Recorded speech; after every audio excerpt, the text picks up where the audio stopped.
2017 में चीन के दही सूबे सिचुआन के एक सादा किसान चोंग लियोंग को मालूम हुआ कि इसकी 2 साला बेटी को शदीद थैलेसीमिया है, एक ऐसी बीमारी जिसका इलाज सिर्फ खून के स्टेम सेल्स की पेवंदकारी से मुमकिन है, जिसकी लागत 1 मिलियन चीनी युआन थी।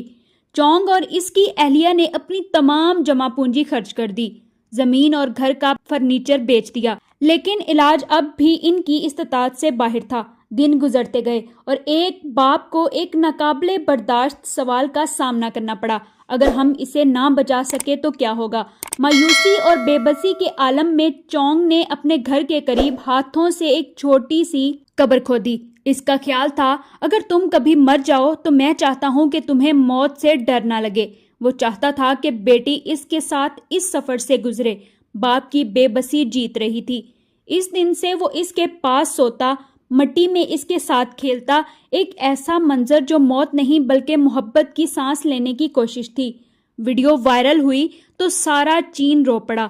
लाखों लोगों ने इस कहानी को शेयर किया और क्राउड फंडिंग प्लेटफॉर्म्स ने हैरत अंगेज रफ्तार से काम किया। 1 माह से भी कम अरसे में मुकम्मल इलाज के अखराजात जमा हो गए।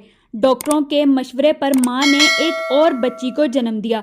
चंद महीनों बाद डॉक्टर बड़ी बहन को छोटी बहन के खुलियों से बचाने में कामयाब हो गए। एक हमदर्द ताजर ने तमाम इजाफी तिब्बी अखराजात बर्दाश्त किए ताकि बच्ची महफूज तरीके से अस्पताल से घर आ सके।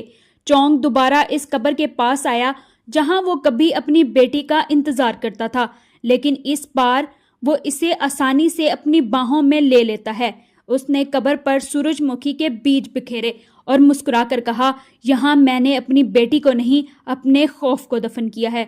आपको ये वीडियो कैसी लगी? कमेंट्स में अपनी राय का इजहार ज़रूर कीजिएगा। मिलते हैं आपके साथ एक और दिलचस्प वीडियो में, तब तक के लिए अल्लाह निगहबान।